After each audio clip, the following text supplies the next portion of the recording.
সমুদ্রের গভীরে নীরবে চলছে এক ভয়ঙ্কর সংঘর্ষ।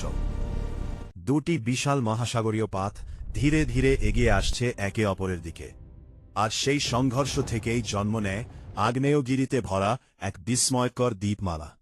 যখন দুটি মহাসাগরীয় পাত পরস্পরের সাথে সংঘর্ষে লিপ্ত হয়, তখন অধিক গহনত্বের ভারী পাতটি হালকা পাতের নিচে ঢুকে পড়ে। এই প্রক্রিয়াকে বলে সাবডাকশন।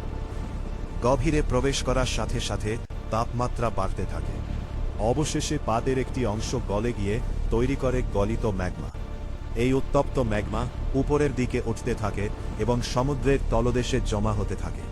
হাজার হাজার বছর ধরে এই গলিত পদার্থ স্তরে স্তরে জমে একসময় সমুদ্রের জলের উপর জেগে ওঠে আগ্নেয় দ্বীপ হিসেবে। আর যখন এই দ্বীপগুলি বৃত্তাকারে বা অর্ধবৃত্ত আকারে সারিবদ্ধ হয়, তখন তাকে বলা হয় বৃত্তচাপীয় দ্বীপমালা বা আইল্যান্ড আর্ক। এই অঞ্চল অত্যন্ত ভূমিকম্প প্রবণ। অগ্ন্যুৎপাত এখানে প্রায় নিত্যে ঘটনা। এছাড়া সাবডাকশনের ফলে দ্বীপমালার পাশে সৃষ্টি হয় গভীর সমুদ্রখাত।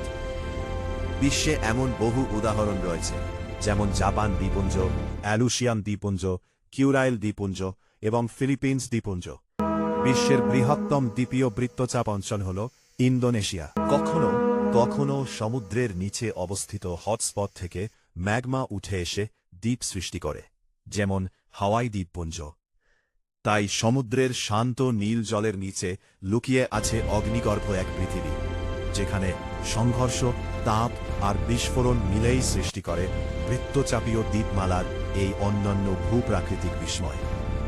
ভূগোল মানে শুধু মানচিত্র নয়, এর পেছনে লুকিয়ে আছে পৃথিবীর অন্তর্গত শক্তির রোমাঞ্চকর গল্প।